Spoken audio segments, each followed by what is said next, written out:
And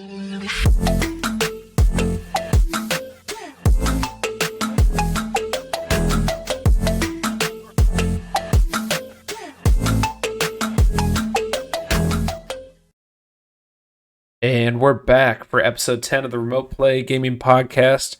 It's me, Mark. I'm here with my two friends, Evan, Curtis. You guys want to say hello?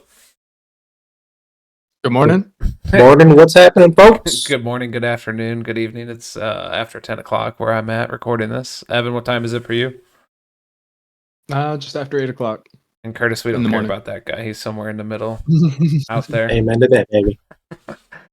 Today, I think we were going to talk a little bit about what happened at the Xbox Game Showcase, Nintendo Direct, some thoughts on the industry, and just general chatter. And I got a little segment I want to do with you guys as well that we texted about before the show. So, without further ado, maybe we just go in chronological order and talk about the Xbox Game Showcase. We had some predictions in the last episode, but we didn't actually get to see the contents of the show before we recorded. We were literally hours away. So the first big thing of the show and the end of the show was Call of Duty Black Ops 6, which probably everybody saw. I think it was like the most watched Call of Duty trailer ever. And I was pretty impressed with it. What were your guys' thoughts on seeing this? Are you guys normally Call of Duty players, not Call of Duty players? I've never really owned a Call of Duty. I've played a little bit. Black Ops actually is the one that I remember most fondly, playing some wager matches. One in the chamber, gun game, stick and stones.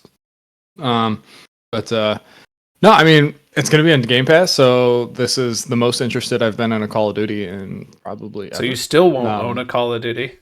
I think you started off by saying I never owned a Call of Duty. I still will not. So, I will play it, maybe, if it's good. Look good. That actually, the way they opened the showcase, the whole showcase with it, I thought it looked pretty. Like, I was like, oh, this is coming back strong, right? And this is the first Call of Duty to have a 4-year dev cycle, right? Yeah, versus 2 or less. So that has me pretty interested as well. They actually give them some time to cook here and see what they can do. Sans just pumping stuff out and then feasting off the microtransactions and all that. Curtis, what'd you think? Yeah, man, it looked gorgeous. The deep dive, showing the Omni movement that they're calling, stuff like that. I'm excited. I'm excited to see how it plays, and I'm excited that it is on Game Pass. So if I don't like it, I'm not out $60, right? It's great. Right. Yeah, totally. The Omni movement thing is really cool. I mean, obviously, other games have done that type of movement a little bit, but they're kind of bringing the whole package together, plus what they already have so successfully with Call of Duty itself. So it'd be cool to actually see that. I'm all for a giant like that actually innovating, because they could just sit there like they have and pump out the same thing over and over and over, Yep, yeah, just cash cow it. Yeah. Right. Before I don't want to run down the list necessarily, but what jumped out at you guys on the showcase, just off the top of your head? Like, let's see what had the most impact that you can recall right now. Diablo 4. That cinematic. I mean, Blizzard has the best cinematic trailers in the industry. It has for the last 20 years, right? Yeah. But that trailer looked awesome.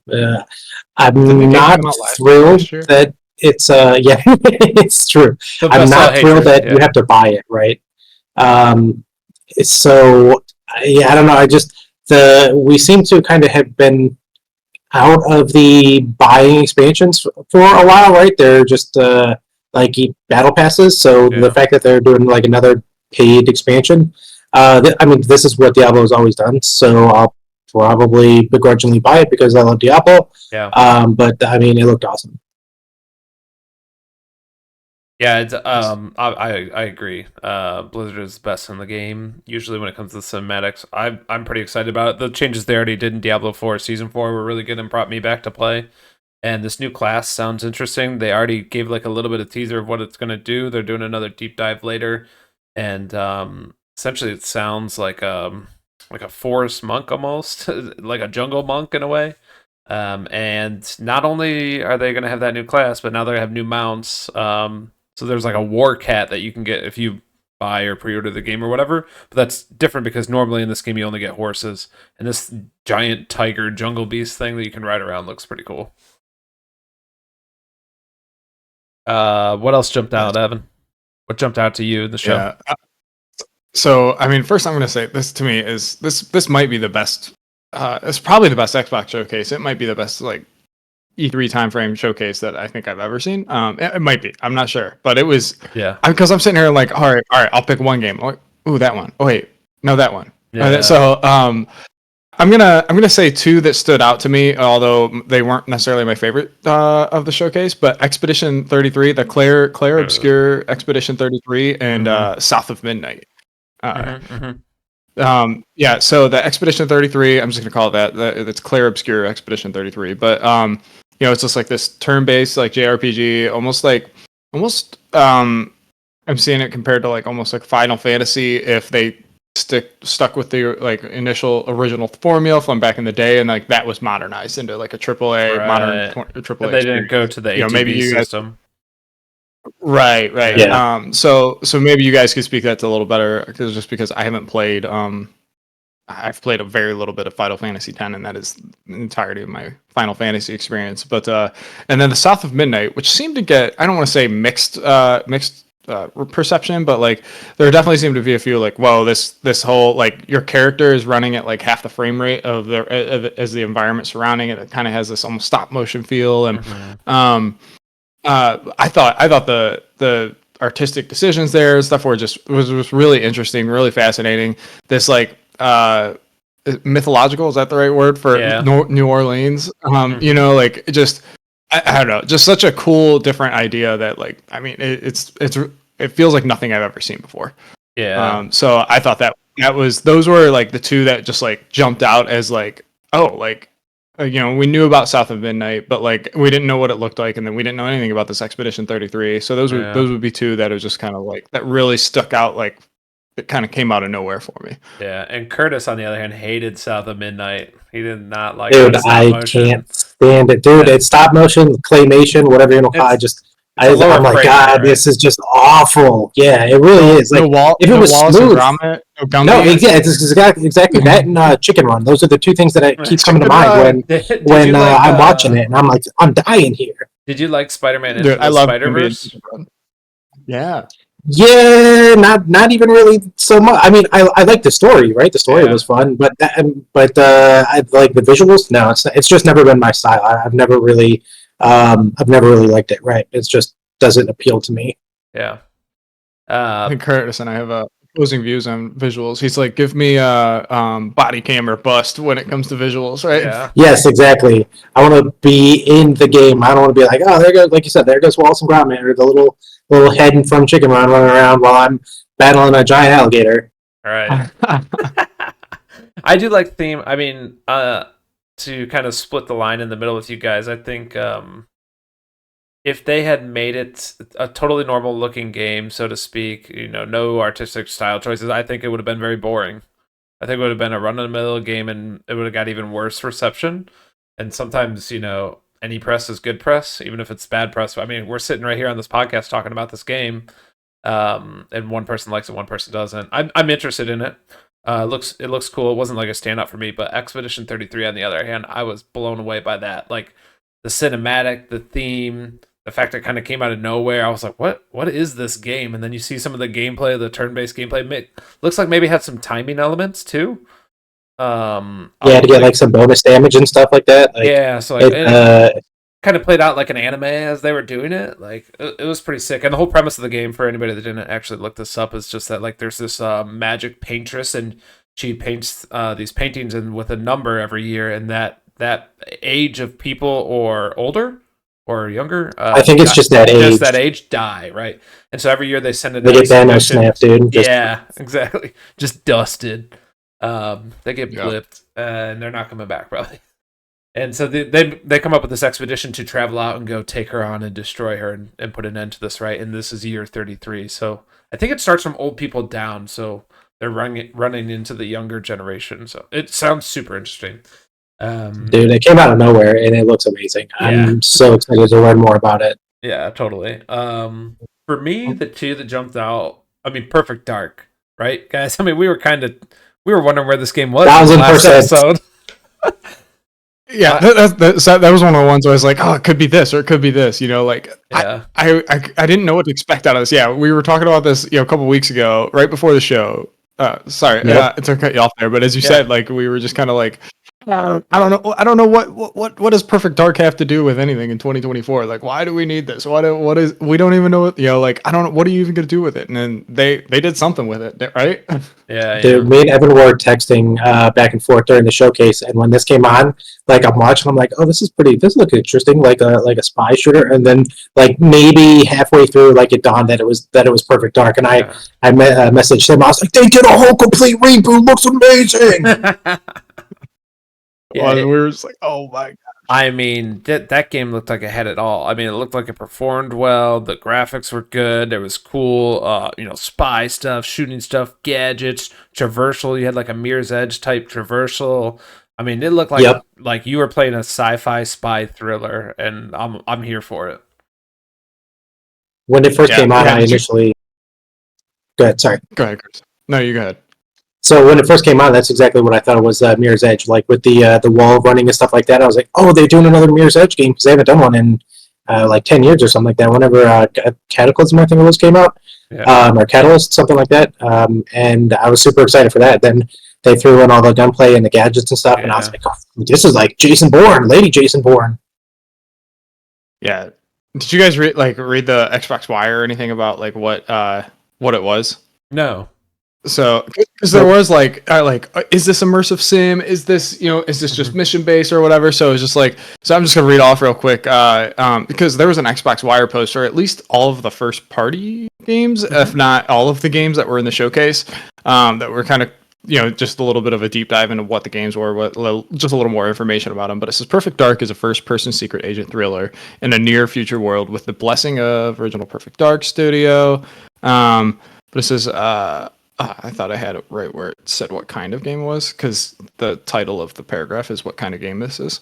It's all good. But it talks about it being like, it mentions like mission based. It mentions immersive sim. It mentions it reminded me of Deuce. Yeah. Oh, here we go. Yeah, that's what I saw some posts online, right, talking about that, right, like that it kind of like, is this like Deus Ex, like, so yeah, it doesn't want to feel like any one genre. It takes elements of first-person shooters, immersive sims, stealth action, but blends them into seamless whole. The goal is to offer true secret agent fantasy.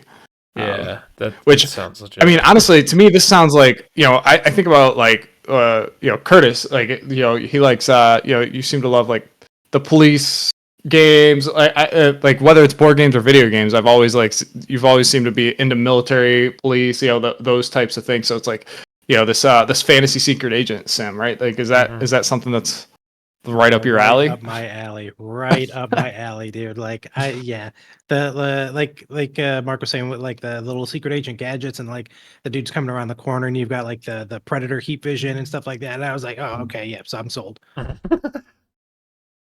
Yeah, it was pretty sick. The other one that jumped out to me, guys, was well, there's two. I think one of them is for all three of us probably, but the one I picked for me is Indiana Jones. So we'd already seen some gameplay of this and stuff, but they kind of gave us an extended look, and then like a montage, I think, of gameplay. But the extended look was like a scene playing out in the game, and wow, like I have 100% confidence in Bethesda and the team to take care of this, because it looked just like the movie. It looked like you were playing out a movie. Like they get it, right? It has that Indiana Jones flavor to it, and I'm here for it. I'm excited for this game to come out. For sure. Yeah. Troy Baker's like just an absolute wizard, right? Yeah. So I got a naysay here, man. I thought the combat and stuff in the trailer, like the visuals, the kind of CGI like mid mission trailer, or not trailer, but cutscene. Yeah. I thought those looked great. I was like, oh man, this is just like right out of Indiana Jones movie. But then they showed like the super sped up clips of like combat and stuff, and it looked stiff. Like I was like, oh, this is looking awfully regular Xbox-ish here, like Xbox One. Not even, I can't even say Xbox One. OG Xbox. Yeah, I actually did kind of sort of feel that way when they very first showed it at whatever the previous time, when they first revealed it. I was like, ooh, I don't know, the first person, does it look right? Is it going to get better? Like, you could see it when he punched, it kind of looked like, late 2010, mid 2010s type of gameplay. Yeah. So, I mean, yeah, well, I guess we'll see. The good thing is that Xbox doing a great job of farming out their other studios, and taking bits and pieces. Like it has been helping on shooting stuff for some games, and so by taking the team and letting them mesh together and saying, "Hey, can you come help with shooting? Can you come help with traversal?" Maybe it ends up being better. Like they're doing that for Avowed as well, right? Yep. Yeah.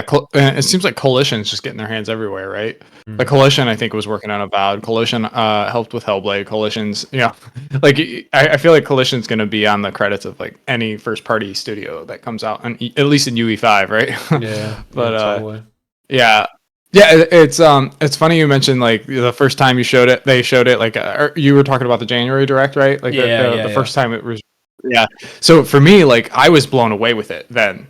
And then like in this showcase, like I thought it looked good. But like, and I don't know if it just got lost in a sea of like, just awesome, amazing trailers, or if it just kind of looked like it went a little stale and was a little more forgettable for me in this showcase. Like I said, I thought it looked good. I was like, all right, I'm excited to see, but like I was like, after that January direct, I'm like, I can't wait for this game. And now I'm like, let's just see how the reviews are, and it's like I'll have it available to me on Game Pass, but I'm just like, if it comes to a critical acclaim, then I'll jump in. But like if it's not, I'm probably, because there's so much coming. Because I mean, how many times do we see day one Game Pass on that showcase, right? Yeah. And it's just like, well, do I need to jump into this if it's if it gets a 75 or even like an 82? I mean, and it just depends. Like a score doesn't determine whether or not I'm going to play a game. There's a lot more that goes into it, but like. I've never, Indiana Jones inspired the Uncharted's, the Tomb Raiders, right? Like that Indiana Jones is like the game that those were all kind of shooting for or inspired by. So it's like we're finally getting that game.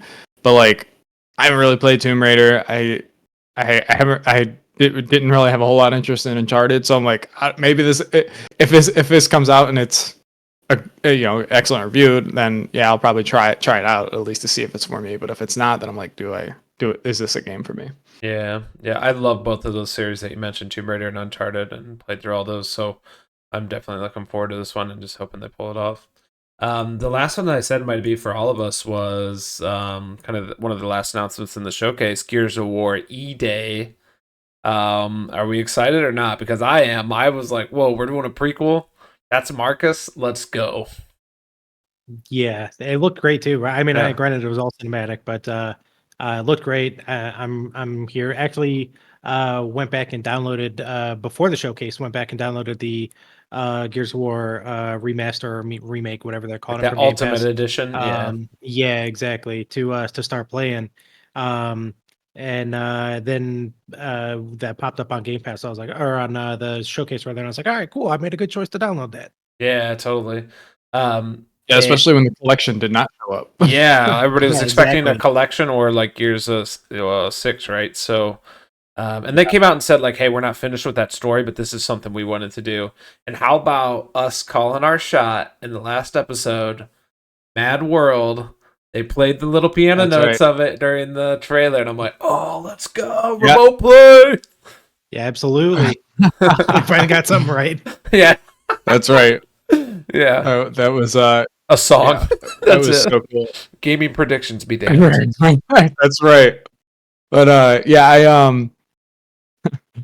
yeah, it was exciting. I probably have the least amount of experience with Gears here, out of the three of us. But I've been I've been holding off a little bit, like playing, because I'm like, is this Gears collection real? Like, should I just wait for that? But like now I'm kind of like, well, all right, I've got this E-Day that looked awesome. Like I said, that Mad World, just brought back that original trailer and everything, and golly, that was such a good. I mean, it was. I don't want to say it was just cinematic, right? It was like in game or in engine footage or whatever. Back to the Coalition working their magic, right? But it does have me, interested in jumping back into. I'm a different type of gamer than I was in the 360 days, and like I didn't like any kind of cover-based shooting or anything at that time. And now I'm just a little more open to different play styles to have a variety of experiences or whatever. And I'm like. I mean, this game looks pretty exciting, and I think the idea of going and playing co-op with somebody, or even just playing by myself. I don't know what the drop-in, drop-out type of gameplay is like, but I assume it's something like similar to Halo, in terms of the co-op. But I gotta say, Crab Walk Shotgun I've unlocked a core memory for you. You're looking forward to Gears of War. Grab walk shotgun. It's something you did in the original Gears of War where you could kind of like cheat with the cover system and then like crawl around and then you would just shotgun people. So, if that unlocked a memory for you, leave a comment or hop into our Discord and tell us. Nope. Oh, no OGs on this podcast staff here. I have no They're idea. like, I don't know what you're talking about. I had no idea. I had no idea. I'm just like, I say I'm not over there hacking. I just was winning. With pure skill, so. Okay. I got you. Just You know a what I'm lancer. saying? Yeah. so I would say another game that stood out to me in a similar way that Gears did, dude. Doom. Oh yeah. How do we forget Doom in the Dark? We expected to see Doom. We expected to see Gears, but man, both of those trailers were just like, oh my gosh, I can't wait to play whatever this is. What would you rate that trailer out of 10? Because I would rate it metal. Dude. Yeah. Dude, that friggin' like when he revved up the freaking shield and chucked it, like I don't know, dude. Dude, he had a gun that was loading skulls. Yeah. Loading skulls of people that he killed, grinding them into bullets, and shooting them back into the next guys. Blasted, just oh my god, it's incredible. Insane. Yeah. Pretty unique. But yeah, the dragon. Insane. Evan, you called out the dragon. Yeah, dragon flies in. Riding the dragon. Well, first off, the dragon shows up in the trailer, right? And you're just like, oh, fucking cool. There's a dragon, right? Now what? And then you fly it. And then you're flying it around. Yeah. You're like, okay, cool. Well, then like the cutscene, he's like breathing fire down like some generic Godzilla monster's like face, right? Like he's just like just murking him. So I'm super curious to see how much of the dragon is like is this like Dino the pet dragon we used throughout the game, or what's going on? Right, yeah, or did they show a lot of like one sequence or something? So okay, let's jump over to the Nintendo Direct. I know Curtis is not a big Nintendo guy. Oh, what I miss? Oh, sorry. I was just gonna say, what was it, Super Hans or whatever, in the Fable trailer. So Fable and Avowed are the two games out of the showcase that I'm most excited for. That are most my type of games that I'm most excited for. So like when I said Expedition and South of Midnight, I was like, these are the ones that stood out to me. Fable is the one that is like a sure bet for me. That you're looking forward to the most. Gotcha. Yeah, like that is my game of the show.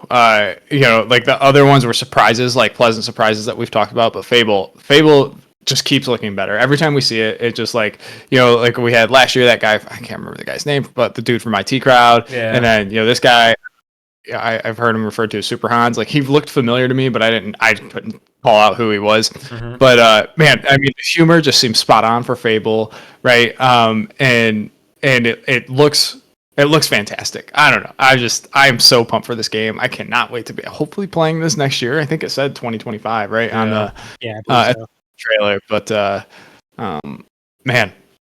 So I sorry, I didn't want to move forward without saying something at least about Fable. No, you're good. I just thought you would have called it out at first, then now I understand. Yeah. But yeah, Avowed looks good too. I know people are still down on it. I think the combat. I went back and watched the trailer a couple times. I think it looks a little improved over the last one. So I mean, they admitted they were going to get help with and trying to fix the floaty combat. So you know, hopefully by actual release that you know it's fixed and good. The deep dive like article they had, similar to the other one you mentioned, it seemed pretty positive. Like it's going to be good. Yeah. So. Yeah, it to me, it just like this looks a little bit better kind of each time we see it. I mean, that cover art is still one of that might be the best cover art I think I've ever seen on a video game. It's my background or whatever on the Xbox right now. It's so freaking that's cool. Amazing. Yeah. But yeah, it looks a little bit better. But it's just like to me, I'm like, all right, this is the pedigree of Outer Worlds and Fallout New Vegas, and two games that I absolutely adore. And I mean, it's. You've got Obsidian making this. Like, I just give them the benefit of the doubt so far, and I don't really have any reason not to. Yeah, I expect it to land somewhere between Outer Worlds and like a good Fallout or Skyrim. Like, it's not going to surpass those, I don't think, but it'll be better than Outer Worlds, I think. Which is good. That's still good. I'm going in. My expectations for it are like what Outer Worlds is to Fallout. I'm expecting Avowed to be to Skyrim. Like it's just fair. Kind of like it's like a snack size Skyrim game. Is kind of where I am, and really it just seems like outside of Bethesda, it seems like Obsidian's really the only like dev that has shown that they can do that style of game, right? Mhm. Outside of that, I would say, there's possibility for NXIL to kind of step into that role, but like or step into that next, like with like Wasteland 3 and stuff. But I don't even, they might take it a different direction, right? Like there's something about the immersion in the world and stuff, and the exploration and like and interactivity with the world that Bethesda does that I think we've only seen really in Fallout New Vegas and a little bit Outer Worlds. Yeah, and it's an Baldur's Gate. amazing. Yeah, I was gonna say, Baldur's Yeah, Gate. yeah, that's a different that's a very different type of interactivity, and like you can't just like sit there and try to like, oh, you see that, I'm gonna go there, right? Like, I got you know what I'm saying? Like Baldur's Gate does it more into like the narrative, the branching narrative, and the characters, deep diving into that. But it's like the map is relatively small, right? And you're pretty limited on where you can go, right? Like where it's like you can't just like you have to kind of stay on the path a little bit. Like you can go do a few things. Yeah, But there's more player and object yeah. interaction than there is exploration and true freedom, I guess, right. in that sense. Yep. But yeah. All right, am I good now? I don't want to false start again. Jump into the Nintendo Direct. Man, I could talk about the showcase more. I know we could, but that's why we gotta go. That's why. All right, yeah, we could keep moving. All right, Nintendo Direct came out as well for our not E3 week ish, a little later. Curtis, not a huge Nintendo guy, but does have a Switch and will play games from time to time. Evan, huge Nintendo guy. I'm probably somewhere in between. I like a lot of Nintendo stuff. I'll check out the Direct. I have a Switch. I have 2 Switches. It's a problem, especially when they announced the Switch Lite during the Direct, because that looked pretty cool. So I sent over a picture to you guys, mainly for Curtis, since you didn't watch the Direct, of all the games announced. What jumped out at Curtis, just randomly, since you're the guy that's the non-Nintendo dude? Like, what jumped out and you're like, oh, hey, what's that? So I watched the 2 trailers you sent me, right? The Metroid and the Zelda one. The Metroid, like I said, like you said, I've never been a really big Nintendo guy, so Metroid's never really been my thing, especially because for years and years it was like a side scroller, jump around, shooty platformer thing, right? But watching that, I was just sitting there, I was like, this looks like Halo 2. Like that's about it. Like that, and so wasn't blown away there, but again, not a huge fan. The Zelda one was interesting. It's like Zelda Pokemon edition where you're going around like capturing monsters and stuff like that. So that was kind of cool. And like the artwork theme style kind of was like reminded me of Animal Crossing. So that actually might be what I check out, because it's not me like running around and just hitting things with a sword or my sword breaking every 30 seconds. So that one was interesting. It's just an ammo system for melee weapons. We won't go Which down is this not rabbit the whole hole. point. You don't use a freaking melee weapon. Oh my god! All right, I don't know. So we'll come back in a separate episode. The greatest games of all time. Just a Breath of the Wild tear down the next episode.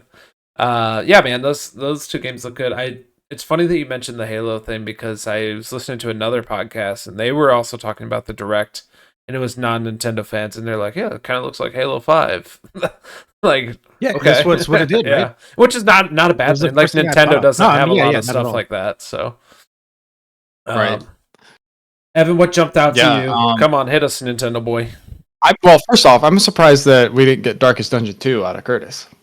Maybe he didn't look at the infographic that you sent, but I know Curtis was into Darkest Dungeon, and so we saw Darkest Dungeon 2 in this Direct. And honestly, that art style, I don't want to use this as my game, but that art style is just so cool. Like, it just feels so, like, I don't know, something about it looks really cool. When we so this is just kind of amongst the 3 of us, not amongst the 3 of us, but the Everybody's Escatone board listening. game. Yeah, right. Everybody, let's just cut this out. We'll cut this in post. No.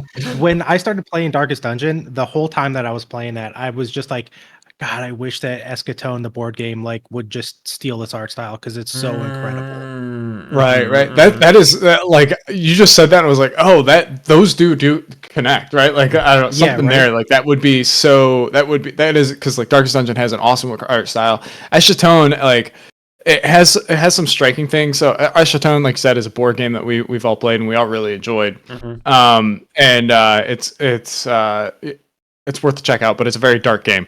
But anyway, but yeah, like the box art's really cool. I really thought the box art at Tone. It's pretty simple, but it's like it sets the tone, and then but yeah, it's pretty plain, and something like the Darkest Dungeon artwork would gosh, that just like they just connect so well.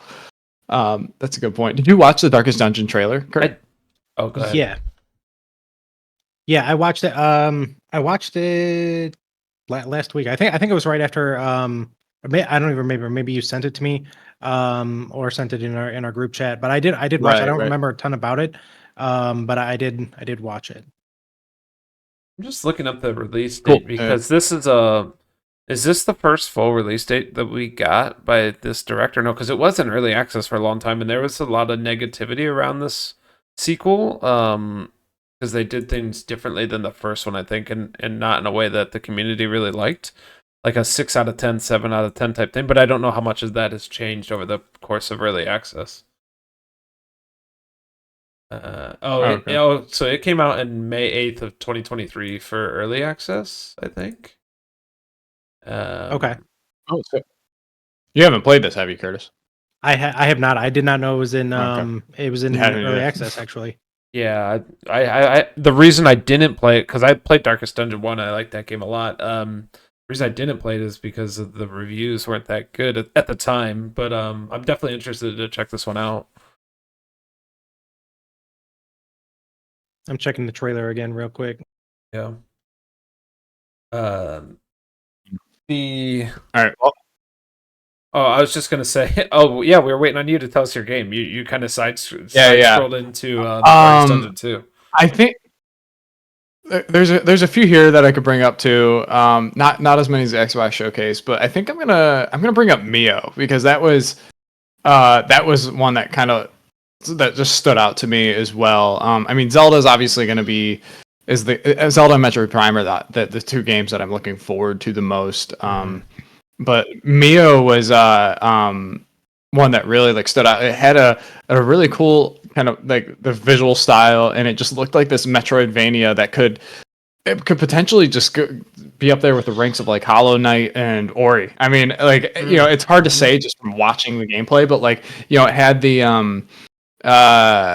from like I think it was Ori, how you can like how there's little like orbs on the screen that you can kind of like jump through or whatever, you can dash through. It was definitely leaning into that mechanic a little bit, and like the like I said, the visual style, the art was just, to me, it was a beautiful looking game. And I don't know. After, I was never really a Metroidvania guy. We've talked about this a few times, Mark, but like, I was like, Metroidvania was pretty much a turnoff for me for a long time. And I would still consider, it's like, all right, something like, comes out and it's, highly rated, I might try it or something. But the first one I saw, because they're usually a darker style, the first one that really pulled me into the genre was oh crap! The name must just not be very good. One. Must not be a very good one. Or, I'm sorry, the pinball one, Yoku's Island Express. Yoku's Island Express, right? It was just so much more of S tier of Metroidvania games. Dude, yeah. So I mean, it was so good, right? Like, and it was just like, it doesn't get talked about like like a Hollow Knight or an Ori or something like that, or these new indie Metroidvania wave, right? Sure. But it came out and it wasn't this just like dark, gloomy atmosphere, right? And then they had this pinball mechanic, which that was really the draw for me. I was like, all right, I want to play this pin. I was like, oh, it's a Metroidvania. I was like, whatever. I want to try this. I want to try this pinball mechanic and just hang out in this world, right? Like, because it just looked so like fun and bright, full of colors and stuff. And weirdly enough, it kind of made me think of like Lion King back on the Sega Genesis SNES, like that world up in the game. Yeah, right. For whatever reason, like that's what it kind of took. Maybe like just the platform and all that stuff. Something about that took me back to that. But I played a lot of that as a kid. This is how Mio's making you feel.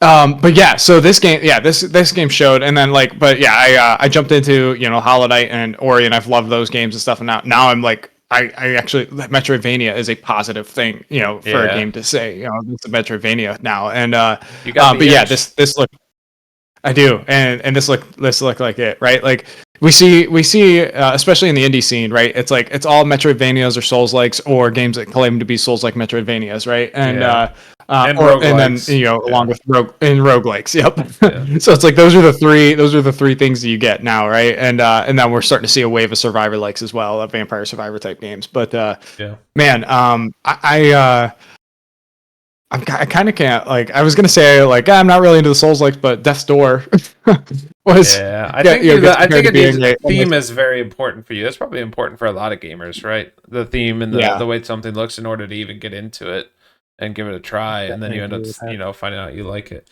I am a little disappointed that it was Yoku Island Express that got you into Metroidvania.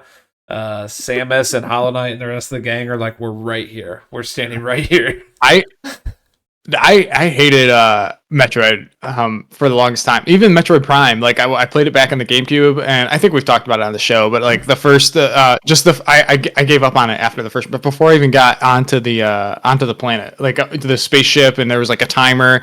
I don't like timers.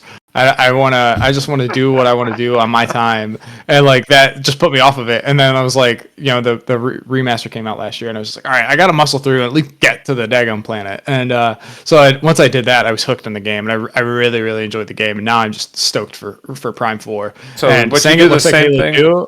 Would you do the same thing with Metroid Dread? Nope.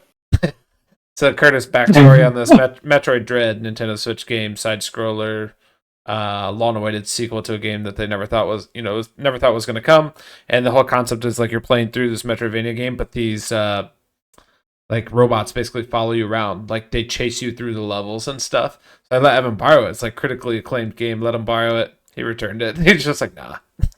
Next day, I think he played it one day, and he's like, nah, dude. I'm pretty sure I played it for like 25 minutes, and dude, that big robot thing just started chasing after me. I was like, this isn't for me. It's like there are games that I played for like 5 minutes and be like, yep, this is not me. I'm good. Yeah. It's like Mr. X from Resident Evil 2 or the Nemesis from Resident Evil 3 on crack. It's just like through the whole game. It's just following you. I did beat RE2, so I did muscle through that, and I didn't like it with Mr. X. In the break that we had between the last episode and the episode before. I did beat Resident Evil 2, and it was good. It's definitely not like an all-timer for me, but I'm glad I played through it. But yeah, Mr. X was not something. I wasn't a fan. I don't like that feeling. I don't like that. You don't like being pressured, yeah. Just side note, I think I saw an article or a post that said RE2 remake was like the most popular selling out of either all the Resident Evil remakes or all Resident Evils or something. Yeah, it's like 14 million or something. That's nuts. Like I would have thought 4 remake would have been higher, but that's cool. Like 2 is pretty goated. I mean, it is really good. 3 is my favorite, but yeah. Yeah, I'm wondering because RE2 just kind of launched this series of remakes that they've been doing. So it's just kind of like it's the first one, and like maybe we look back in 2 years and RE4 remake has narrowed the gap a little bit, closed the gap a little bit. I thought the same thing. I was surprised because it's like it just seems like RE4 is the most beloved Resident Evil. Of course, there are like the RE2. It is generally RE2 or RE4, right? RE4 is a little more action. RE2 is a little more horror. But I was surprised though as well. Mark, so what stood out to you? I'm gonna go with from Weta Workshop, Tales of the Shire. I mean, we already knew about this one, but this jumped out at me. I'm just like super interested about this. Like, I'm not normally my style of game, but I like Stardew Valley, and I'll dabble in those types of things. Stardew, one I probably put the most time in. I've done Animal Crossing. This looks kind of like a marriage between that, but set in the Shire. And it's made by Weta, and I just recently had visited Wellington for a few weeks and went to Weta and got the tour, went to Hobbiton and did all that stuff. And so maybe it's just that I'm in the mood for that, or it's kind of like recency bias. But I'm curious, like, because Weta, they will partner with people, like they're partnering with Games Workshop to make 40K like figures and stuff like that. and they do all sorts of work on movies, but they never had any games, right? And so for them to announce like, hey, we have a team, whether it's subcontracted or whatever. I mean, I think it's literally just some devs they hired, they put together this game. That sounds really cool, and I'm interested to check it out, like, or at least see if it gets good reviews and is worth checking out or playing a demo. Is this a Switch exclusive? So last night I was, or maybe today, I don't remember at this point. I was watching one of Jake Baldino's videos, and he was talking about this game. He got to play it at one of the showcases, and I hadn't heard of it before. But he said it was like a light version of like Animal Crossing kind of, but like you said, in the Lord of the Rings universe. So I'm definitely interested in checking this one out myself. I haven't seen much or heard much of it, but it sounds super cool. Yeah, it's not exclusive. It's on every platform, I think. Switch, PS, Steam, and both Xboxes. Yeah. So. Yeah. So like for me, if there's like one like created world, or like if there any kind of like fantasy or sci-fi or any kind of imaginary world and movies or video games or anything that I could live in, it's probably the Shire, right? But you said you're not sure if they just hired some devs or whatever. It looks like they just hired some devs off the street and put this together to me. Which is weird because usually like visuals or whatever, like whatever. But like to me, if you take the Lord of the Rings skin off of this, I have absolutely zero interest in it. But like because it says Tales of the Shire, I'm like 80% interested. Yeah, like it might it's just like be the art style choice they went with. Now you're pulling a Curtis with South of Midnight. I feel like, right. Like I'm just like, because it's like I want to love the idea. I want to be excited for this game, but I just look at it. I'm like, oh man, like the only reason I'm interested in this is because it says the Shire on it. Yeah, but I am interested. And there's a good chance I spend my money on it if it gets half decent reviews, just to feel like I can be Bilbo. It's published by Take-Two Interactive and Private Division, but developer is Weta Workshop. So that's right. Yeah. I mean, they haven't made anything before, so see how that goes. But I have to imagine is this Private Division.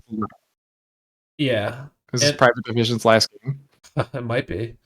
I'm actually curious of what it's made in, because they probably do a lot of movie effects in various different engines, and Unreal has been used more and more for that. So is this something like where, hey, we're familiar with Unreal, we got some people who want to make a game, let's try and make the game? I don't know. I'd be curious to see the story around this. If somebody that's listening knows, leave it in the comments or drop it in the Discord. I'd like to know. The other one that jumped out at me, guys, is we've seen it already, but Luigi's Mansion 2. My kids are like all about this all of a sudden. I don't know where my son got this, but he's been taking this like vacuum attachment. He's like, I'm getting the ghost, and like vacuuming them up. So I'm like, all right, let's watch the direct, and they loved it. They loved this idea of Luigi's Mansion. So now I might be spending my Nintendo Switch voucher on this instead of Zelda. Yeah. I love the first one, but I haven't played 2 or 3. Yeah, for me, I'm like, if I'm gonna get a Luigi's Mansion, I haven't played 3, and that's the one I'm picking up if I'm getting one. I think so. Especially because a lot of people say this is the best one, isn't it? Price. Yeah, it is. Oh man, because isn't this Luigi's Mansion 2, like it's the Dark Side of the Moon or whatever that was from DS, I think, or something? Yeah. It is, and I thought, I don't know. I think that there's a lot of like, because I think that all 3 games really have their own unique like, I don't want to say play style. They're all sucking up ghosts, right? But I think they all play a little bit differently. If I'm not mistaken, I think 3 and 1 are a little more the same, but it's almost like there's the people that prefer 2, and there's the people that prefer the 1 and 3 style, and then 3 just had a lot of content. It has a lot of multiplayer content. And so it just kind of there's a lot more to the package, I think, in Luigi's Mansion 3, and it was really, really well received, right? Like it had pretty good, like, I don't know, it just seems people only speak fondly really pretty much about all 3 of these games. Yeah. I played a little bit of 2 with you. It wasn't it didn't grab me, but I didn't play enough of it to really say. Yeah. Yeah, I'm a little disappointed you guys didn't call out this game, especially Curtis, South Park fan. Hello Kitty Island Adventure was in this direct. I don't know if you guys remember the South Park episode when they're talking about, no, go play Hello Kitty Island Adventure. Then it actually got memed No, into I the don't. game That's title. That's incredible. Yeah. I don't know what episode it was, but we will find out because we have the power of the internet for that. Yeah. Was it even in the World of Warcraft one? I don't know. I only understand 2 South Park references. I think I've only watched. I don't even know if I've watched 2 full episodes of that show. So. Watch, like you said, watch World of Warcraft episode, then go watch the 40K episode. Yeah, dude, totally. Yeah. I think it actually is in the World of Warcraft episode. Yeah, because they're talking about like their strategy or what they're gonna do or something, and Butter's like, I'm just gonna go play Hello Kitty Island Adventure, and then it's like, they're like, get out of here. And now here it is. It's a game on here. So, anything else on Nintendo Direct?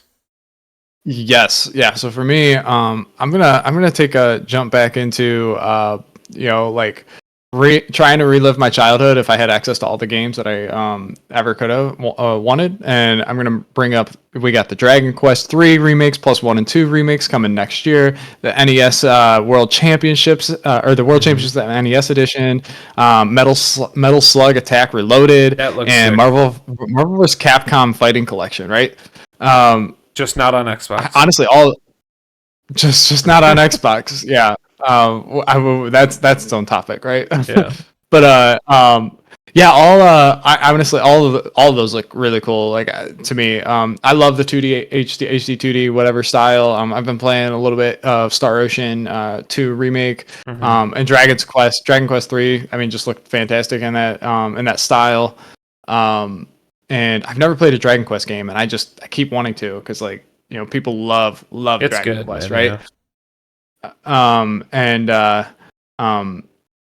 And honestly, the World Championships, this has been announced already. It's been talked about. I think they dropped an announcement on Twitter and stuff for it, and it's just it's kind of whatever. But I was looking at it, and I was like, actually, this might be my I don't know. I just like these quick challenges or something. I was just thinking of it in the vein of something there's of a kind of Super Meat Boy, how it's just a fast all right, do this really hard thing over and over and over again until you master it, right? And good party game too, or hand it off and stuff, hand off the controller or whatever.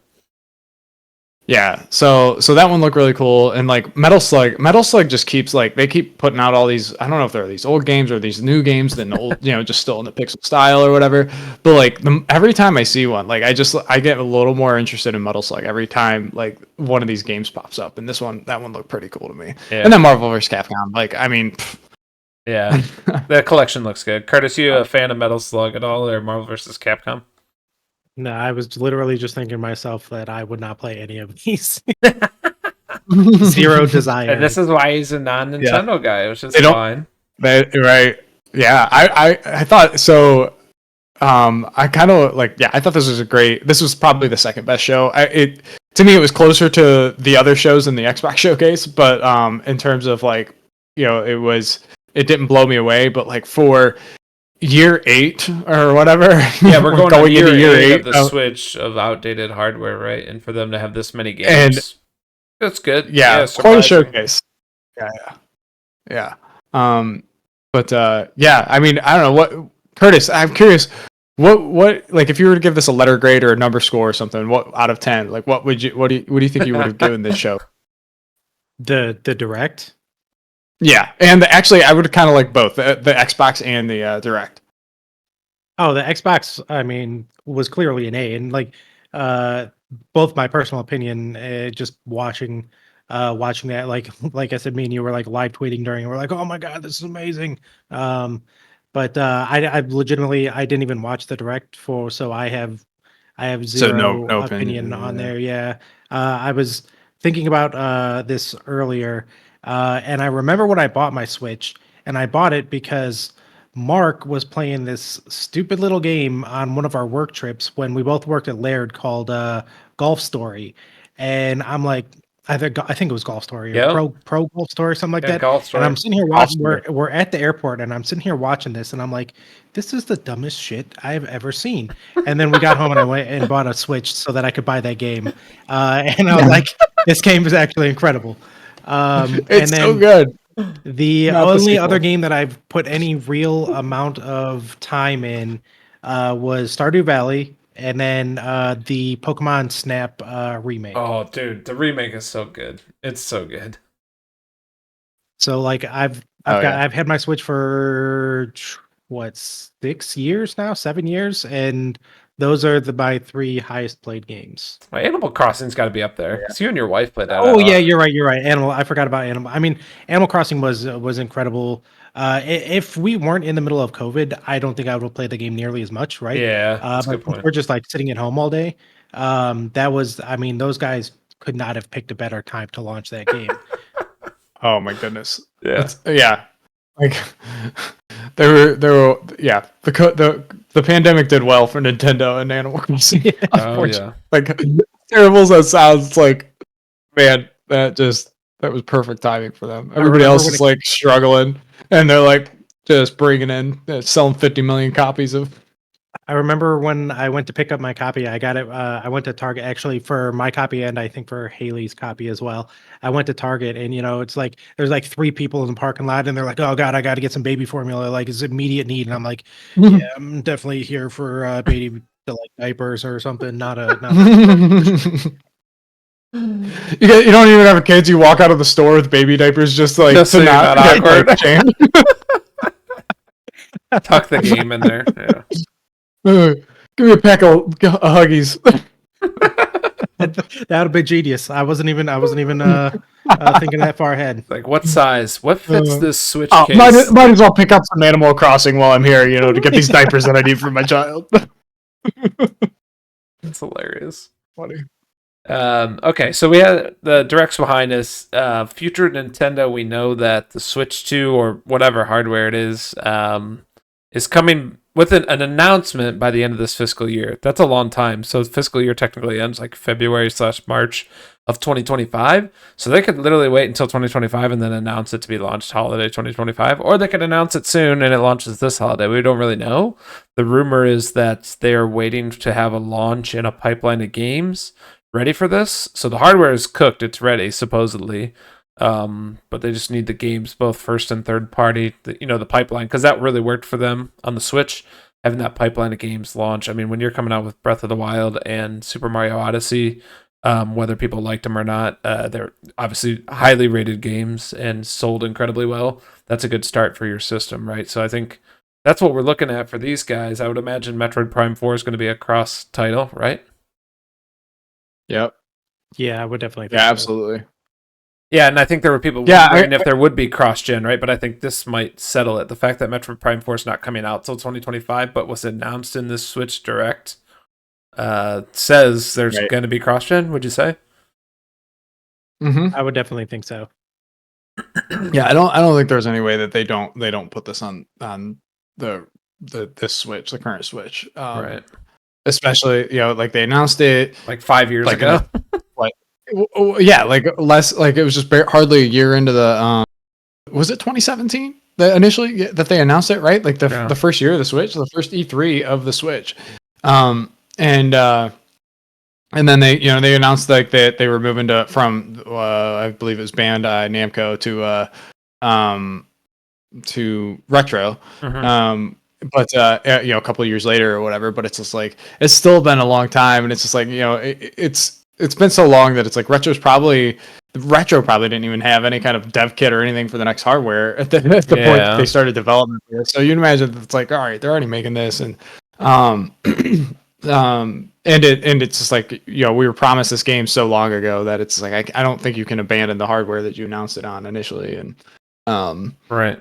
But yeah, and it's just like I hear a lot of talk of like, oh, it's got to be like they've got to launch it with, or they've got to release this right at the same time as I don't know as the new Switch or whatever as a cross-gen title, and I'm just like I don't know that they do, kind of like how Breath of the Wild was announced, like was released on the day that the Switch came out. Yeah. I kind of wonder, I'm like, especially like you mentioned, it's like maybe the hardware comes out next holiday, late 2025. I kind of think we see it in the first half of 2025, but especially because it's like they were ready to have it this year. They just wanted the games to be fully cooked. But it's like I almost think you could release Metroid Prime 4 And then release it again later. Yeah, almost like a deluxe, like, all right, this is also a launch title. Here's the I don't want to say deluxe edition or whatever, but like just a Switch 2 version, almost a relaunch for the game or whatever. Yeah, that's not usually their MO though. They usually do the opposite, right? So like I think Twilight Princess and stuff, they'll do it as the launch title, then they'll come back and release to like GameCube or whatever the system is previous, like a few months later. Is that how that went? Yep.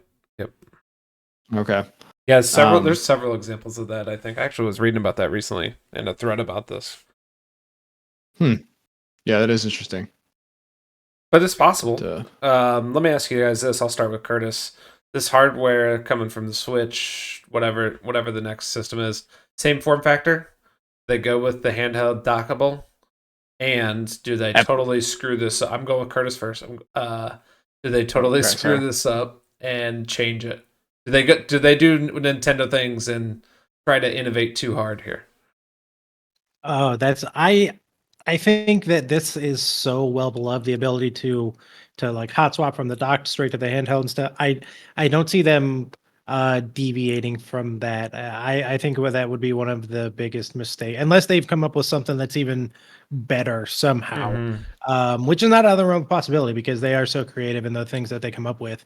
But I really think it's just going to be like a beefier Switch with maybe a couple new bells and whistles. But the form factor, I think, is definitely going to be able to go from TV to handheld, just by pulling it out of a dock. So maybe accessories or something is where they're gonna maybe potentially innovate. Better controller, different controller, attachments, whatever it is, maybe. Right. Yeah. Exactly. Yeah. All right, Evan, Nintendo man. All right. So, we touched on a little bit of this last night. We were my last night while playing Destiny. I brought up, like, I was like, I think I'm hoping it's more of a hope that they take a little bit of a note out of the DualSense notebook there, the PlayStation's DualSense, and we get analog triggers with the haptic feedback. Right, we already have a little bit of that, like with the HD Rumble and all that stuff in the Joy-Con, and really I hope we just expand on that. And Nintendo always likes to bring in the tactility and that stuff to the game, like the hardware. We talked about how, like, there's a world where it's like, exclusive is becoming less and less exclusive, except the world of Nintendo, right? Like, PlayStation's bringing stuff to PC, Xbox is bringing stuff everywhere. PlayStation's even bringing, we're getting Lego Horizons on Switch, right? That was in this Direct. Yeah. But like Nintendo is not releasing any of their main IP anywhere, and that's probably why we don't have DK64 on even on the NSO right now, is because it's like, Xbox is like, oh sure, we'll release all our old games on here because we have them on Rare Replay or whatever, but like they're probably like, we'll do DK64 too if you guys let us release it on Rare Replay or whatever, and they're like, no. They don't have to, right? But, they don't have to. They're in the right. They don't. They really don't. And it's just like, and they hold such a high value to their IP, but also we were talking about how, like, their hardware is always different, right? Like they're not pushing the highest performing, right? They're not pushing pixels or frame rates or anything necessarily. I mean, they have good looking games or whatever, but like they tie, since the Wii, really, and even prior to that, like the software is built for their unique hardware, and for better or for worse, but they bring a different experience, right? The 3DS, there's so many games on the 3DS or the DS that it's like they don't work on a PC, right? Like, I mean, they do, but like not in the way that they like playing a DS game on the PC is just not the same experience of having that stylus and that second screen and everything that it's just like, it brings such a it's a part of the experience is the hardware, where all the other platforms in general just use that as a way to push the pixels, right? The hardware is just a way to, like, there's a lot of talk about how, the PlayStation and Xbox are just, packaged PCs, right? And at this point, and it's just like, And Nintendo is, a little bit closer to that, right? Like, the Switch was just, but it still had its gimmick, right? It still had, it's like, it still has the IR reader, even though it, doesn't really get used. But they try to use it in 1-2 Switch, and it's like sometimes that stuff doesn't get picked up. But like,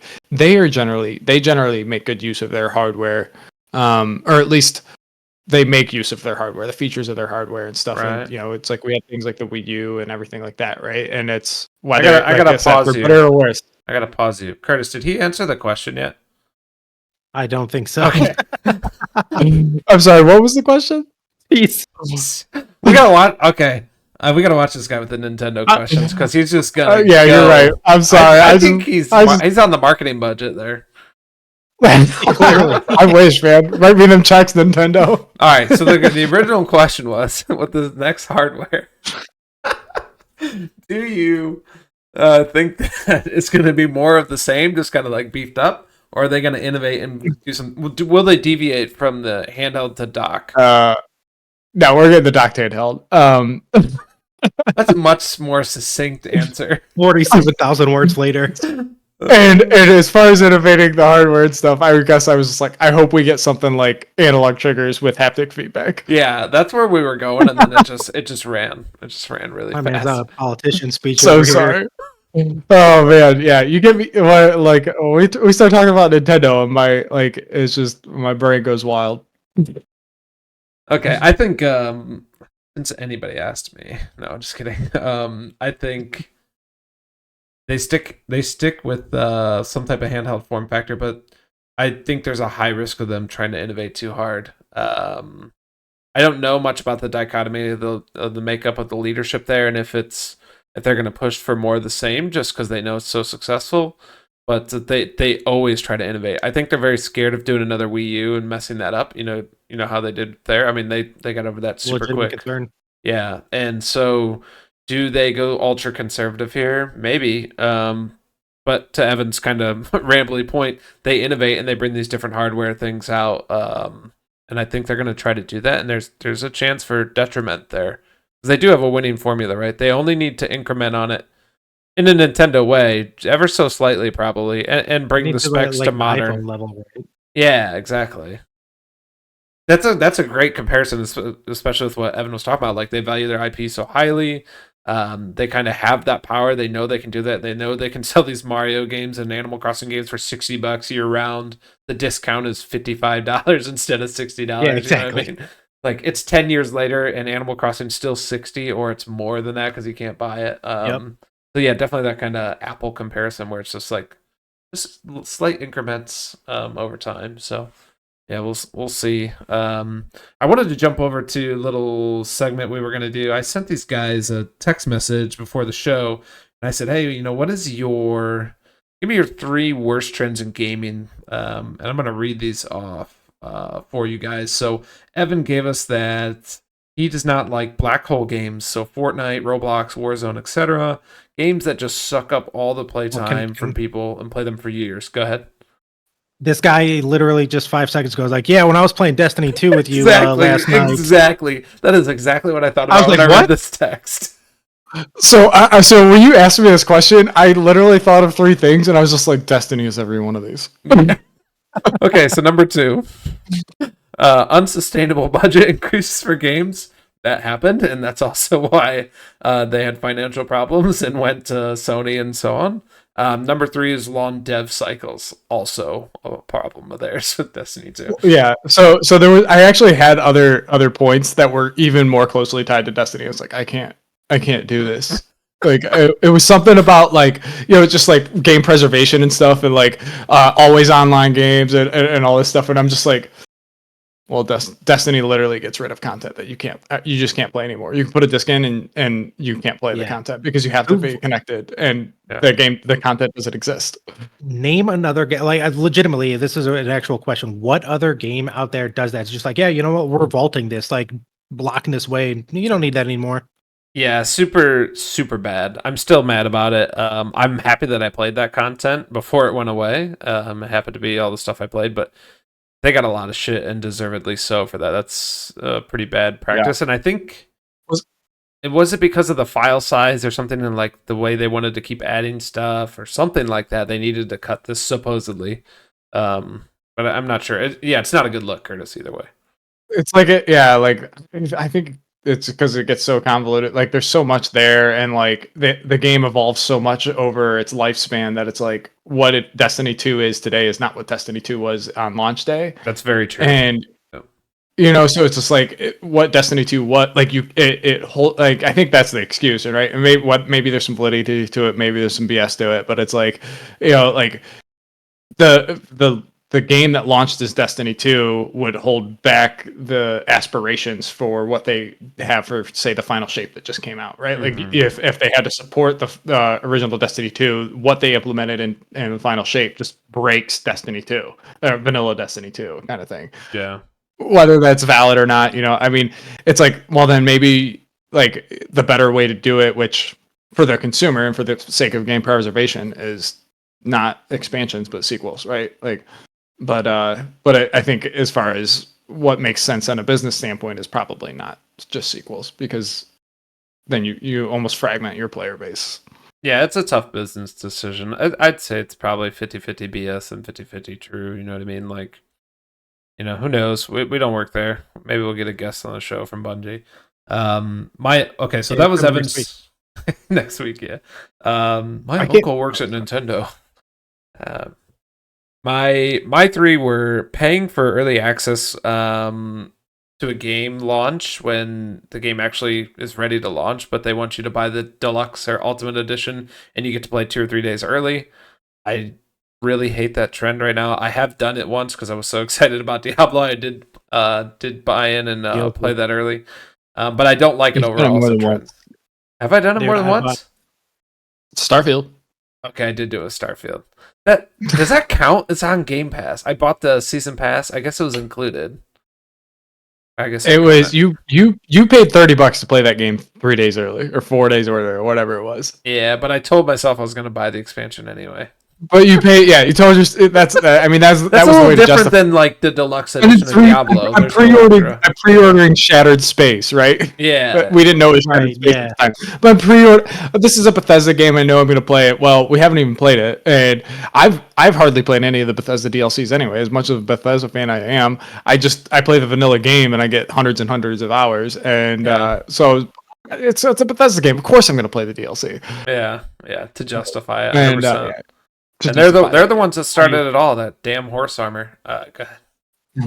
Dude, I took that one step further and I was like, no, if I'm going to buy something, I'm going to buy the collector's edition. I'm going to get the watch. Yeah. I think it was like $300 or something. But, also, I get to play a couple days early. That's not so bad either. You should have got to play a week early for that. I happen to get that early access. Yeah, exactly. It just happens to. It's just part of it.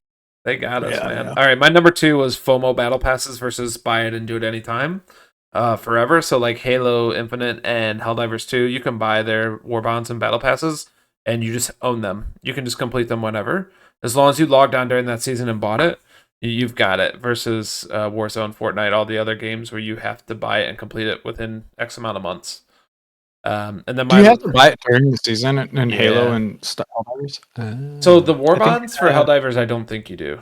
I think you can get that anytime. But Halo, I think you do have to get it during this season. Yeah, you definitely do. I actually learned that the battle passes are like constant as long as you buy it like during that season. When I was on vacation one time and I logged in and then it was like, oh yeah, you're like, I started playing and just like unlocking stuff from the old battle pass and I was like, I haven't played this game in like a year and a half. That's pretty awesome. Yeah, totally. It's a practice I would like to see more, but I hate the FOMO one. And then my third hate is it's like a two-parter kind of, but characters crawling through skinny cracks or crevices in a game. So I don't know what game did this first. I remember Tomb Raider Remake doing it, and maybe Uncharted. You like approach an area and there's like a little crack in the wall and they turn sideways and they shuffle through. Now it's in every damn game there is, and I believe the developer reason's probably to mask loading, right? So they play this animation. Definitely. They're undrawing everything behind you, drawing up everything in front of you, saves resources, time, no loading screen, right? The new elevator. Yeah, exactly. The new Mass Effect elevator.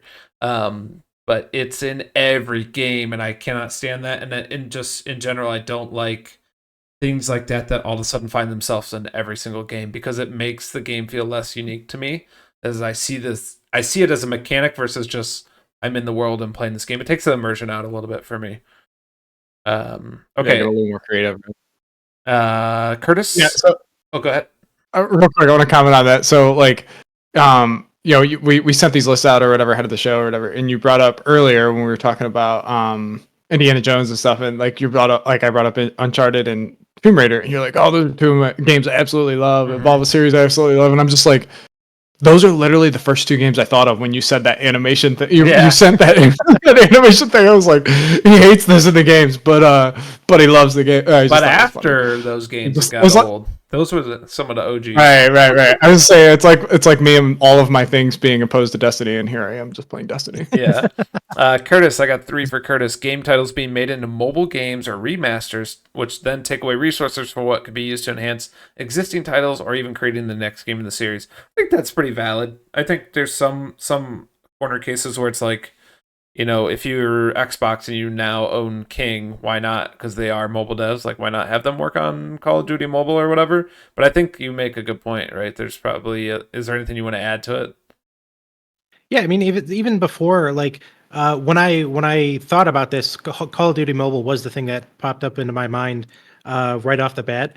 But then as I started to think about it more, like this started the biggest one that I remember was PUBG Mobile, like 7-8 years ago, and then it's just kind of like was the only one ish for a while, and I thought that trend had died, and then once Call of Duty, steps into the pond, then everybody wants to copy them, because they were working on the Division Heartland is what they were calling it, which was Division Mobile essentially, right? They ended up canceling it, but they were pretty far along in the development for that. It's just you don't need a mobile game, like Diablo Immortal, right? You don't need a mobile game. It's just your way to cash cow your franchises with microtransactions, because it's so much easier to, in my opinion, be like, oh, you know what, spend $10 on this app on my phone, versus like when I'm sitting on my console and do I really want to spend another $10 on this? I probably don't need it. I can just play without it. But on my phone, it's just so much easier. Just like, oh yeah, okay, buy now, done. Yeah. And how often is the controller in your hand versus this? I would say this is 20 times more in your hand a day than a controller. So more touch time 1000%. is more likely to buy, right? So then that's a total suit move to try and make a mobile game, yeah. Number 2, cosmetic purchases that don't fit the theme of the game, i.e. Nicki Minaj or Teletubby things as a Call of Duty character. And we instantly knew the Teletubby things because I've seen the clips, and I even messaged back and I said I find this hilarious. It is stupid, I think, but I find it hilarious as someone who stepped out. I tried Warzone. It was okay, and then I just thought it was really terrible, and I did not like exactly the skins. So now I see clips of it, and I just laugh because I'm like, this is so stupid.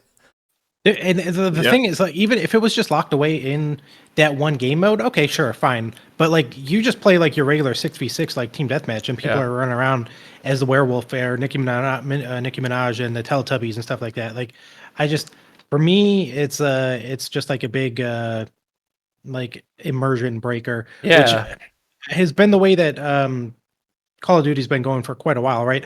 When you're playing their awesome, sometimes awesome like single player game modes, and they're just like these big action movies that you get to star in. Essentially, you're like, oh, this is awesome, and then for me at least, I always do that first, and then transition and start playing some multiplayer, expecting like that same feeling, and then I'm getting killed by Nicki Minaj, or I'm getting killed by these little Teletubby dudes. I don't know. It's just and. She's clapping her booty cheeks over you. Yeah, exactly. as you die. She grabs your dog tags. Yeah, right, exactly. I use that one as like an example, but it doesn't like. So if you guys have seen her skin, she's like wearing like pink spandex, pink leather pants, and like a leather pink bikini top, right? Like, put her in some tactical gear. Like, they have a Snoop Dogg avatar. He's in like tech gear. Like, he looks like he belongs there, right? Like, I'm not saying like I'm opposed to like putting stuff in there. Just make them fit the environment, like the theme, right? It's like Fortnite, like is that cartoony, colorful. Hey, you're coming in, you're getting these crazy collabs and all these wacky things. You're not here for a military shooter, right? Exactly. Yeah. Exactly. Yeah, I was like some games kind of fit the mold to do that in, right? Like Rocket League is probably another one where it's just like you can just kind of throw whatever because it's like that's not a part of like Call of Duty is so much more of like a war sim, or whatever, this battle sim as opposed to just like we're gonna go in here and like the whole point of like Fortnite is just kind of like all like the different skins, you got the shows and stuff. It's built, the platform is built around that where it's like Call of Duty was something before all this kind of took over, and it's just like I would say a franchise that does it well is like Mortal Kombat, right? Like Mortal Kombat brings in characters that maybe that are skins from other IP and stuff, but it's like the or not even skins, characters, right? But the characters fit the tone of the game, of the franchise. It's like I've never been personally, even that to me was like, because I grew up loving Mortal Kombat. Like Mortal Kombat Deception is one of my favorite games, and it was like when I saw like Freddy or Freddy Krueger or whatever, Jason Voorhees and stuff like characters like Predator. That. It was like, I was like, those aren't characters from the Mortal Kombat universe like that to me. But it's like those at least fit the tone, right? Like that's not like they didn't bring Gumby into Mortal Kombat, and like Steve Urkel or something, yeah. Right, like just something that's like so jarring and just like, which is like, it's just like Call of Duty. What it was prior to Modern Warfare to what it was from Modern Warfare to I don't know maybe 5-6 years ago to what it is now. It's just like it's just changed so much, right? Like it was more of this like Medal of Honor competitor, right? Like back in the day, or just before Modern Warfare, and then Modern Warfare kind of caused it to explode into what it was for a long time. And really, I feel like what the legacy that keeps it afloat today, right? Like, and then and now it's just kind of like it's trying to be Fortnite. It's like try being Call of Duty. Yeah, exactly. Yeah, I could not agree more. And I hope we'll see more of that with Black Ops 6. Curtis's third one was always online requirement. I think that was kind of a feeling from all of us, but Curtis was the one that said it in his. You heard it here first. So I'm gonna throw this out right now. We listed the 3 things that worst trends in gaming that we hate. Right now, pick one of your 3 and just eliminate it forever. Pretend in this segment you're able to choose one of these things and it just is gone.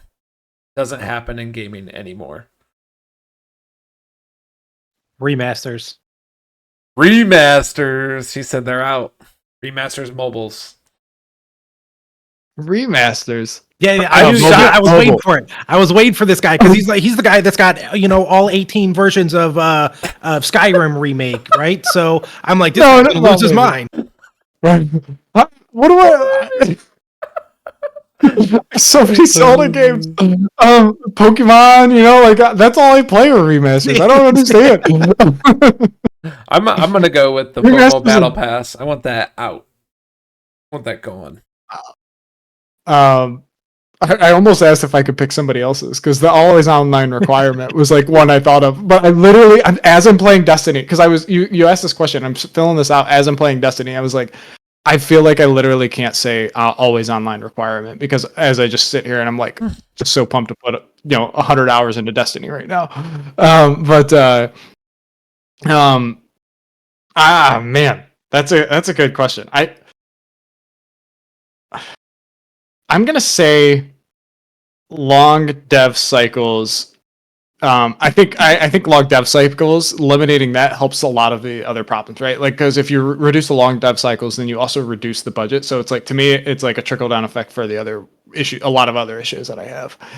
It's just like making games too big, or maybe just the budget, whatever. But either one of those. All right, I'll say long dev cycles. Okay, and my next one, you're gonna pick between. I don't know if I should tell you both or if I should just tell you the one and you're stuck with what you picked for the final one.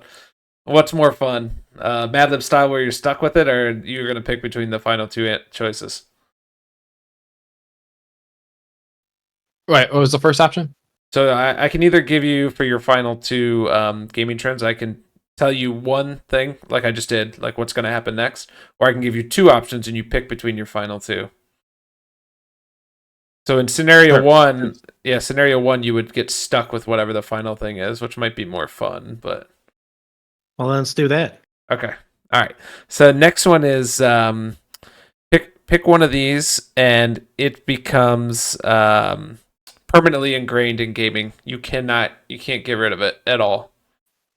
Pick one of the remaining two, you mean? Yes. Yep. Can I change my first answer? No. Okay, so Curtis is left with cosmetic purchases that don't fit the theme of the game and always online requirement. Evan, you are left with unsustainable budget increases and black hole games. And I am left with paying for early access when the game's already cooked and ready and characters crawling through a crack. But really, mechanics just being overused. I already hate my first answer because I'm like, I'll take the long dev cycles. I'll take the long dev cycles. Don't give me these black hole games. Don't give me. All right, permanently ingrained in the gaming industry is a trend that does not die. Unsustainable budget. Unsustainable budget increases. Wait. So it's like, does this mean like every game? Does this mean every but game it's like, or let's say a like, majority. It's like that's just something that's it's a problem that's never gonna go away. Okay, all right. No, I'm gonna go with black hole games. I'm gonna go black hole games because I think as it exists today, like if this trend never goes away, it becomes its own market, and then like the rest of the gaming industry kind of forms its own segment. Okay. As it kind of already is. Okay. Fair enough. Curtis? I'm going to go with always online. Okay. That might actually be true very soon. Like, it pretty much almost is always online. It's not totally, but I would say a lot of stuff is, right? Yeah, definitely. Is that platform dependent? I mean, not really. If you have a digital game, you're pretty much online, at least for check-in, right? Yeah, for sure. I mean, I don't think it's platform dependent, really. I would say out of all of the main platforms, I would say Switch is probably the least likely to do it. But I mean, they also have games that are like online required, right? So, Yeah. But I think they have probably the fewest. Okay. Yeah, I will go with. I'm gonna go with. I kind of cheating a little bit, right? Because I know the questions are gonna be asked, but I'm trying to play it fair. I'm gonna go with the paying for the early access. I kind of see it as kind of going that way anyway, so that's going to be permanently ingrained in gaming cultures that you buy now, you drink the Mountain Dew can, you buy a 24 pack and the digital deluxe edition, you can play 3 days early. So final thing, Curtis, I asked you this before the show. What is your favorite game franchise? StarCraft. Evan? Zelda. Okay, for me, Diablo's probably one of them. Like, I just love that series and the lore and everything, so I'll probably stick with that. Game wise, I will say as a side note, the 2 Uncharted games are incredible to me, and I would go back and play them in a heartbeat. Okay, so final one is, let's remind everybody of what's left on your list. Yours is unsustainable budget increases, Evan. So that's what's left. Yes. Okay. Mine is the overused mechanics, but mainly crawling through a crevice or a crack. And then Curtis, yours is the cosmetic purchases, right? Yes, sir. Okay. Final one is not a choice. It's just what you're getting. You get the next game in your franchise is a 10 out of 10 masterpiece, but it is core feature is the thing that you left here. The game is built around that. So We've got StarCraft with cosmetic purchases that don't fit the theme, like Nicki Minaj or Teletubby things. Hard pass. Not buying it. Not buying it. Evan, Zelda over there running around with Godzilla. Like, no, get out of here. Sir, they've called in a Godzilla unit. Evan, you've got Zelda, but an unsustainable budget is a core feature of the game. Maybe it's okay. So my guess at this is Nintendo, right? It's scope creep. So they have all these different types of mechanics in the game because they had this unsustainable, big, crazy budget, and they just all aren't fully baked. Maybe I don't know what would happen in a Zelda game with an unsustainable budget.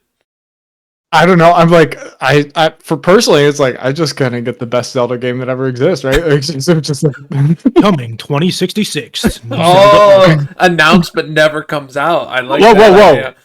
long dev cycles. Long dev cycles was not a part of this. I already had long dev cycles was a separate. So it gets I don't know. canceled? That not be. No, I get my Unsustainable big budget. I get my big budget, but that's more of a trend like overall, right? Like for one game, it's just kind of like it's hard to like say, right? Like because I think about like like PlayStation kind of when I thought about this, right? I thought about like PlayStation mentioning it's just like they spent $350 million on Spider-Man or whatever, and it's just like Spider-Man sold like 15 million copies and didn't make its money back or something, whatever, or like just kind of games, and it's just like that to me is not sustainable for the industry, and I don't like that trend, right? Like to me, it's like we can afford more AA games. Right. But so and I feel like quadruple A Zelda. What you're telling me? Oh man, so this is Skull and Bones Zelda. Oh my god. That's what the Ubisoft CEO said, right? He called Skull and Bones the first quad A game or whatever 4A game. I think so, yeah. Yeah. But that was one that had the long dev cycle. So it's like it almost feels bad, like because like I had two that are kind of married together, right? Like, and that's kind of why I picked one over the other and whatever. But yeah, and so mine would be Diablo. So I get the best Diablo game ever, the perfect combinations of 2, 3, and 4. But it just is full of industry-wide popular mechanics like loading elevators, crawling through cracks and crevices, Ubisoft open world icons all over the map to go to. Sounds terrible. I hate it. Absolutely hate it. You did this to us. And now we all hate Diablo, StarCraft, and Zelda. Please don't be this. I'm genuinely like I keep thinking about Evans here, and I'm like, how many studios just go bankrupt before their game comes out in your scenario, right? So then we're just left with like the. Is that the last Zelda game? Because exactly. Yeah, it's the last Zelda game. Oof. But it's like that would be interesting. It's hard to imagine that world, right? Because it's like Zelda. Like first off, Nintendo doesn't have like it's not studios. It's more like teams, right? Like Nintendo develops Zelda. It wasn't like Aonuma Studios or something. Right. But yeah, no, I guess like. Yeah, that maybe that's the consequence. It was unsustainable. They spent $500 million to make the Zelda, and they only made $150 million on it. And they're like, well, we can't make Zelda anymore. I like that scenario. It's the I was gonna say there's gotta be a consequence for it, right? Like this to work. Curtis is just bad all around. StarCraft 3 comes out. It's miserable. Yeah. StarCraft 3, and you got the Avengers in it. But if you pre-order, you can get one free skin. And play it early. Yeah. You play 24 hours early. Play it early. Play as Tony Stark. Oh god, don't even. Yeah, it's just all Iron Man bots. Oh my god. You got 87 different skins from all his color schemes alone. Yeah, I know. Mark 85. StarCraft. All right, guys, that was the end of my segment there. Do we have any final thoughts we want to close out with from each of us? Mine's going to be, if you're going to play a D2 game, don't let it be Division 2. At minimum, let it be Diablo 2 remastered, and preferably Destiny 2. Come join us. Okay, so I have to say this is not. I don't blame you for this. I blame myself because I didn't read it. But I swear that when you put in our group chat, like, yeah, you buy like the quadruple pack or whatever the hell the thing was called. Yeah. You get like all the content, right? And I'm like, all right, cool. Let me check it out. It's on sale for $25. Like, I'm not gonna miss $25. Yep. But then I downloaded it and like went to the login screen, saw that I had characters, right? Because I genuinely didn't even remember that I had played Destiny 2. I thought all that was Destiny 1. Yeah. Then come to learn that in this ultra exclusive, you get everything that's in the pack. It doesn't include the new expansion, which was the whole reason that I bought it in the first place. And so like it's got I guess all another this crap 50 that I bucks. read through there, and I'm like, oh, this is like a really cool deal. All right, they're doing like a super sale for like all the game showcase stuff going on this week. I get that. All right, cool. And then get in there, and no, it's just like, oh, here's all the stuff from like 11 years ago, except for the stuff that we vaulted. You can't go play that anymore, but not the new one. You can't play the old stuff. You can't play the new stuff. Yes, exactly. Exactly. Just thanks for the $25. Oh my god! Again, I don't blame you for this. I blame because I didn't read the content, but that's exactly what I was thinking. I was like, "You've got to be kidding me right now!" And he just went to the free weekend of Division 2 instead. Yeah, the best $15 I've ever spent. Division 2 Ultimate Edition. Go get it. You heard it here for it first. Oh, Do you get the new stuff? Yes, There is, you do. That's You the get- trick. you There get all is no the new stuff. That's true. Destiny But 2 Final Shape. there is plenty of stuff in between. But yeah, I did not like the fact that. So I have so many complaints about Destiny 2, this game that I absolutely love and I just want to play all the time. But like, dude, the first thing Destiny 2 does, like, all right, I think I played it the day before Final Shape came out or whatever. But the Final Shape comes out. The first thing it does is throw you into the Final Shape. It gives you the first mission for free. First one's free, right? Drug dealer. How they and get like that. Always is. you boot the game and it just boots you into the mission. And I'm just like, oh, okay, I guess this is just the campaign that I was playing or whatever. And I'm like, man, this seems like pretty far along in the story for being the first mission of the campaign that I just started. And from like 5 years ago or whatever the Shadow Forsaken was.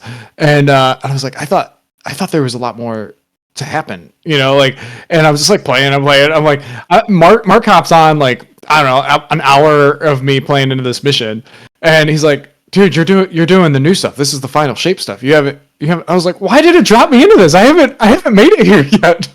And then you get to the end of it, it's like, you want to play more? Buy the Final Shape. I'm like, I just gave you money. Exactly. Hey, man, But- you don't but have then to I play figured the out old stuff. I mean, I'm enjoying the old stuff, I am and too. It's I'm getting really my good. $25 worth. I'm getting my 25. I'm not paying $25 just to spend $50. Yeah, I'm paying. Also, And there's plenty of content. There's for those folks that are seeing the light and coming back to Division 2, you don't have to go and watch an hour and a half long major motion picture on YouTube to figure out how to actually it's play only the game 10 hours. before you play the game, okay? that's the story. The deep dive story is 10 hours, though. There's a story 10 video for 20 minutes, or you could just play through the game. I've already played through You could, the honestly- expansions. It's really good. There's ups and downs to it, but it's really good in general. I was thinking last night as I'm playing that, like, I'm like, honestly, I should have just played through the campaign. I would kind of wish I wouldn't have watched. Like, I just watched the 20-minute recap video or whatever. I was like, I kind of wish I would have just because the game Destiny like does pretty well. It does a pretty good job at like catching you up if you just go through the timeline and you watch the cinematics, you play through the old missions and stuff, right? Like, if you play through that stuff, like that does. I'm kind of like, oh, I wish I would have discovered the new stuff through this as opposed to watching that video. And now it's like, oh, I know what's coming. It's like I'm going through, like, in the Forsaken, right? You have like the CAD 6 mission, right? And like you're like learning and then like now I'm doing some stuff with Eris Moore, and I don't want to spoil other stuff in case somebody does want to jump into this without watching that recap video, right? Like, because I'm like, I wish I would have done this, because I'm like, this would have been more of an epic moment if I didn't know it already happened. Behind the curtain, man. Huh? Yeah, Behind the curtain, man. I didn't like it. I don't like it. I wish I would not have peeked behind the curtain. Right. And but also it's like, it's jarring because I've played missions from the new stuff. I was playing missions from the stuff in the middle, and then I found out, because like there's like a timeline, just navigating like the quests and stuff in the campaign is a little confusing. I was like, oh, I can just go to this timeline that's on the whatever in the menu, and I can just like, okay, this is the Forsaken. I can just pick the Forsaken stuff. It'll take me through the Forsaken stuff, and then I can play whatever the next one, the Witch Queen or whatever it is, or whatever the next expansion was on the timeline. I just hit that on the timeline, and then I'll play through that campaign. It was like one mission, and then it moved me forward, or it was just a cinematic, and then I was like, okay, I guess it's just a cinematic for that one too, because like the Forsaken.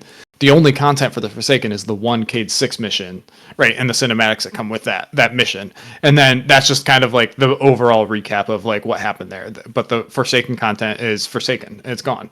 And But so like I was like, oh, that's how this next one is. And then I'm like getting into like the 4th expansion. I was like, wait, what did I buy? Did I just buy one mission for all these expansions? And then like I find out, no, I have to like go to the map and then hit left trigger to find out what the next mission campaign that I have to do is and what planet it's on. And then I have to go to that planet and then I have to find the right icon that says campaign on it, not the one that says dungeon, not the one that says raid, not the one that says landing spot. You know, like that's why you have me, bro. That's why you have me. That is why I have Markipedia. Shout out Mew 2000 from the Discord. But yeah, great mission. There's like a ton of content, and it is really hard for people coming back to Evan's point. Like you jump in and you're like, well, first off, you get thrown into the final shape thing. You're like, what the hell's going on? But there's just so much content, and it's I don't want to say it's organized poorly because there is some organization there, but there's just so much. There's just so much. Where do I start? Where do I start? And weeding through that. The timeline feature's cool, like you said. It takes you like that's what I did. I went back to the beginning of the timeline, and I'm just playing through them. And it's working out well so far. I beat the first 2 expansions, and I'm kind of doing the epilogue, exotic quest stuff. The big addition I like is they've changed a ton of stuff for the better, right? So you used to have to go collect spin metal and helium cores, upgrade your weapons. That's all gone. It's all super straightforward. They've added like a mod system. The transmog system's good. They have dungeons now, which are essentially 3-man raids, and they're incredible. I just did one with 2 of our listeners in the Discord this weekend, and it took us about 2.5 hours, and that was doing everything by ourselves, looking nothing up. And it was incredible. Brought back the same feeling from Vault of Glass, but only with 3 people. We could probably do it in an hour or less now that we know how to do it. But it was so cool. So many puzzles, a little bit of platforming, 2 awesome boss fights. We fought the one boss, and we're like, dude, this guy is freaking tough. Like, this is a good fight. And we beat it, and it's like, you get the little objective, and the mission wasn't ending. We're like, oh my god, that was the mini boss. that was the mini boss. And that's pretty incredible, man. Yeah, after that mini boss, epic classic Bungie race against time type deal, like with the Warthogs from Halo 2, Halo 3, like Halo 3's final mission where you gotta get, drive the Warthog and get off.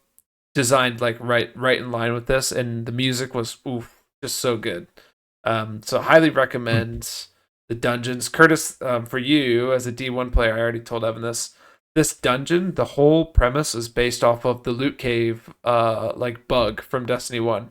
You remember the loot cave? No, yes. Of course I remember, dude. How many hours I spent there? Yeah, dead ass serious, dude. You start, and I didn't know, our listeners knew, and like, yeah, man, it's the loot cave. You remember that? I'm like, dude, did they make a dungeon based on a loot cave? They're like, yeah, we have to go to the loot cave, and we're gonna go deeper inside and uncover why it was the loot cave.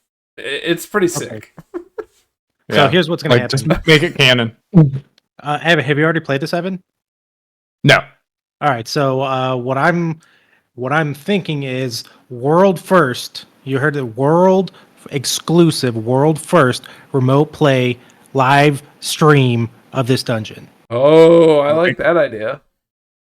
Done. I like it. It's in the books. I've been tossing around. Yeah. Well, I'll toss. Do I have to sit out since I've done it? Off air, play off and recording. just be quiet. No, you just have to play muted. No, you got to carry us.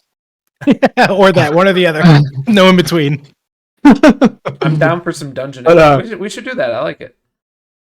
I do. I love that idea. Yeah. I was gonna say there's this like, it's funny because like the longtime players have like complained about how like Destiny has, or how Bungie has like simplified the game too much, right? Like, oh, they've made it, and it's like the new players are like, this is so complicated. Yeah. But it's like, yeah, if you've played this game every day for the last 7 years, like you're probably just completely familiar with everything. And when they start taking away some of the other currencies and just kind of simplifying it all into Glimmer and all that stuff, it's like it probably feels reductive of the prior experience. But it's like, when there's so much there, and for $25, I mean, if you're just looking for like a ton of gameplay, of perfectly smooth gameplay, like when it comes to playing Destiny, when you're on the planet or whatever, when you're just on surface shooting aliens or whatever it is, like it's so much fun. The gunplay is so smooth, that is so straightforward. Like it's just such straightforward gameplay.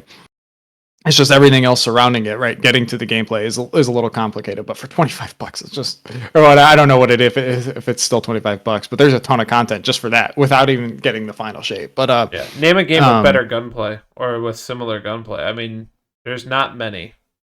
Probably Call of Duty, just because it's been so refined over time, but I mean, they're top tier. I mean, they know what they're doing, right? And the abilities are all cool. You got the new prismatic class and final shape. Got the stasis class power abilities from Beyond Light, where you actually get to use the darkness as part of the powers, which is pretty cool. And then you got the Tangle ones as well. I know some of our listeners are doing right now. Yeah. Anyway, yeah, I will say. Yeah, I was gonna. The best way to play Destiny is you get the legacy bundle, and then join our Discord and DM Mark on how to play Destiny. How to do it.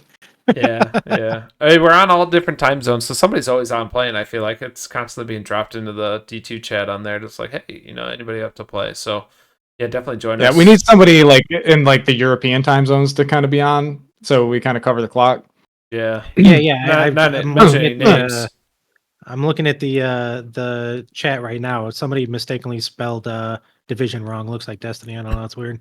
I mean, I will say I love Division 1. Division 2 was pretty good, but the player count dropped off a lot and the matchmaking increased and stuff, and I didn't keep up on it. But I'm looking forward to Division 3. I'm glad Heartland died, to your point earlier in the show. But amen to that. I will definitely be checking out 3 as soon as we get more info about it.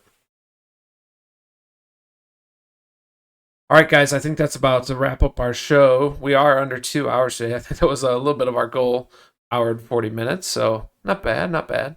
We covered a lot of ground here today. So if you liked what you heard and you like me, Evan, Curtis, or at least one of us, probably not me, probably not Curtis, maybe not Evan, if you're a Nintendo fan.